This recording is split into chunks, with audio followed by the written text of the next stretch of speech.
এই চাটনিটা দিয়ে সিঙ্গারা আর সমুচা খেতে কী যে মজা লাগে আপনাদেরকে বলে বোঝাতে পারবো না। স্কুলে কিংবা কলেজের ক্যান্টিনের কথা মনে পড়ে যায়। আসলে এটা হচ্ছে তেঁতুলের চাটনি। তো আজকে কিভাবে এটা আমি তৈরি করি সেই ভিডিওটাই দেখাবো আপনাদেরকে।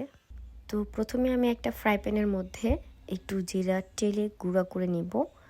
আর জিরাটা কিন্তু বেশি টালা যাবে না, যখন একটু গ্রান বের হবে তখনই নামিয়ে ফেলতে হবে।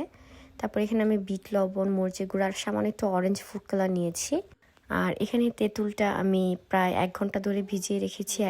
এখন একটু হাতে সাহায্যে কচলে নিব, এতে করে তেঁতুলের কাঠ বের হবে। আর এখানে আমি সরিষার তেল দিয়ে দিলাম, তারপর 2টা শুকনা মরিচ ভেঙে দিয়ে দিচ্ছি। শুকনা মরিচটা একটু হালকা ভেজে তারপর হচ্ছে তেঁতুলের পানিটা, যেটাকে নর্মালি আমরা কাঠ বলি, সেটা একটা স্ট্রেনারের মধ্যে দিয়ে দিচ্ছি। এতে করে যে বিচি কিংবা এক্সট্রা ময়লাগুলো থাকে সেগুলো আলাদা হয়ে যাবে। এবার আমি জাস্ট একটুখানি জাল করতে থাকবো। তার আগে অরেঞ্জ ফুড কালার আর মরিচের গুঁড়োটা দিয়ে নিব। কেউ যদি বেশি ঝাল খেতে চান সেক্ষেত্রে মরিচের গুঁড়োটা বেশি দিবেন। আর অরেঞ্জ ফুড কালারটা দিলে আসলে কালারটা সুন্দর হয়।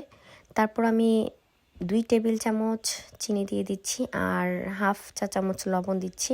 লবণটা কম করে দিতে হবে, যেহেতু আমি এখানে বিট লবণ ইউজ করেছি, প্লাস এটা আর ঘন হয়ে যাবে।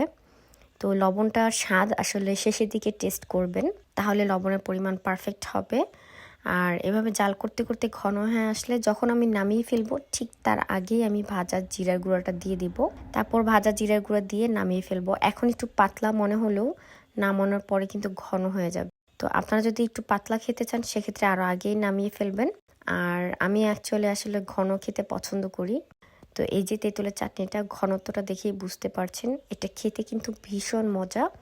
আর আপনারা ইচ্ছে করলে চিনির স্বাদ এবং মরিচের স্বাদ একটু কম বেশি করে বানিয়ে নিতে পারেন। তো যাই হোক, আশা করি ভিডিওটা ভালো লেগেছে। ভিডিওটা দেখার জন্য অনেক ধন্যবাদ। আসসালামু আলাইকুম।